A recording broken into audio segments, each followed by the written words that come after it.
3 دن پہلے کی بات ہے، میں ایک جگہ نماز، مغرب کا ٹائم تھا، ڈیفینس میں مغرب پڑھی، مغرب پڑھ کے اپنی بات تو نہیں بتانی چاہیے، لیکن میں ایسے ہی آپ کو اس کے لیے بتا رہا ہوں، ترغیب کے لیے بتا رہا ہوں، ترغیباً بتا رہا ہوں۔ وہ وائی بلاک کی مسجد میں مغرب کی نماز پڑھی، اور نماز پڑھ کے میں نفل پڑھ رہا تھا، اوابین، مجھے عادت ہے پڑھنے کی، میں اوابین پڑھ رہا تھا۔ میں اوابین پڑھ کے 6 رکعت میں نے نماز پڑھی، 6 رکعت میرے خیال میں نے پڑھی ہوگی 25 منٹ میں، تو 30 منٹ میں سارے لوگ چلے گئے، میں اکیلا ہی نماز پڑھ رہا تھا، باقی دنیا چلے، وہ مولوی صاحب بتیاں بازی کر رہے تھے، تو میں اپنا نماز پڑھ رہا ہوں۔ تو میں نے جب نماز پڑھ کے تو میں جانے لگا ہوں، تو ایک آدمی میرا انتظار کر رہا تھا، ایک آدمی انتظار کر رہا تھا، مجھے کہنے لگا جی السلام علیکم، وعلیکم السلام، کہہ رہے جی میں آپ کی نماز دیکھ رہا تھا، میرا جی چاہا کہ یا اللہ مجھے بھی ایسی نماز توفیق عطا فرما، میں ایسی نماز پڑھوں۔ کیا مزے کر رہے تھے آپ، کیا مزے، مجھے آپ کو کھڑا دیکھ کے مزہ آ رہا تھا، مجھے ایک دم ڈر لگ گیا، میں کہا یا اللہ مجھے معاف کر دے۔ میں نے اسے کہا، میں کہا یار اللہ نے پردے ڈالے ہوئے ہیں، تیری مہربانی ہے، بس اللہ کی مہربانی، اس نے پردے ڈالے ہوئے ہیں، اللہ پردے ڈالی رکھے۔ جو میرے دوستو ایسی نماز پڑھے، مجھے یاد ہے مولوی طارق جمیل صاحب ایک دفعہ دام البرکاتہ، ایک دفعہ ہماری مسجد میں جماعت آئی ان کی، تو وہ داخل میں مسجد میں نفل 2 پڑھ رہے تھے، تحیۃ المسجد کے 2 نفل پڑھ رہے تھے، تو 2 نفل انہوں نے پڑھے، تو ایک لڑکا تھا ینگ سا،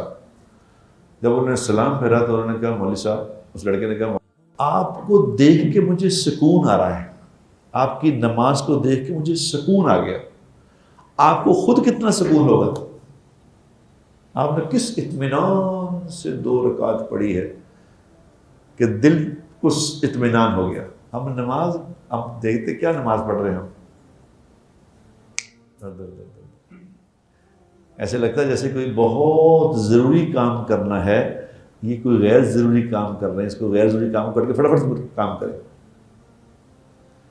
نماز پڑھتا ہو مسلمان اور اس کی ضرورتیں پوری نہ ہوں، یہ نہیں ہو سکتا، یہ نہیں ہو سکتا۔ کوشش کرو میرے دوستوں کہ نماز کو سیکھ کے پڑھو، سیکھ،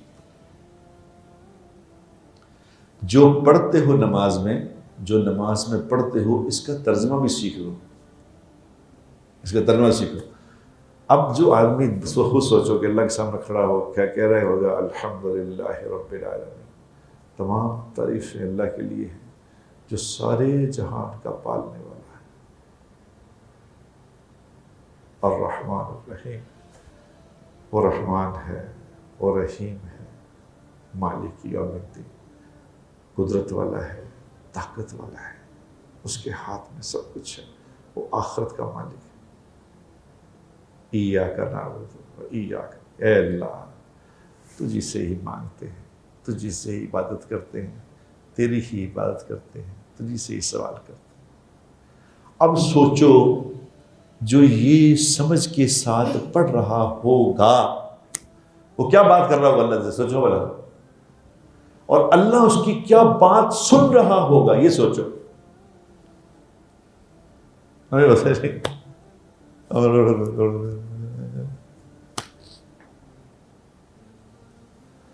جب آدمی اللہ اکبر کہہ کے سامنے کھڑا ہوتا ہے نا، اللہ اکبر کہتا ہے نا، اللہ اکبر کہہ کے اللہ کے سامنے کھڑا ہوتا ہے، تو اللہ اور بندے کے درمیان 70,000 پردہ ہے۔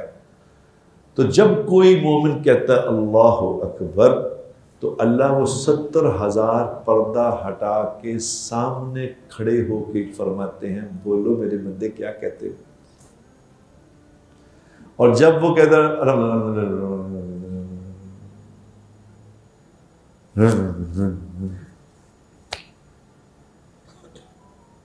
جب وہ یہ کہتا ہے، اللہ کی بات سنتا ہی نہیں، نہ اللہ کو موقع دیتا ہے جواب دینے کا، کیونکہ اللہ جواب دیتا ہے،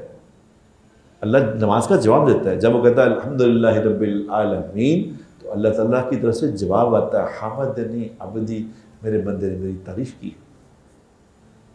وہ سنتا ہی نہیں. جب وہ سنتا نہیں تو اللہ پردے واپس کر کے فرشتوں کو کہتے ہیں یار حاضری لگا لو اس کی بس ٹھیک. یہ بھی نہیں کہتے کہ دفع کرو اس کو تمیز. پھر بھی اللہ کریم ذات ہے, وہ کہتے ہیں حاضری لا لو. لیکن جو اس نماز پہ اس کو میں نے وعدہ کیا ہوا تھا دینے کا وہ نہیں ملے گا. حاضری لگ گئی, بس حاضری لگ گئی, ادا ہو گئی, پھر بھی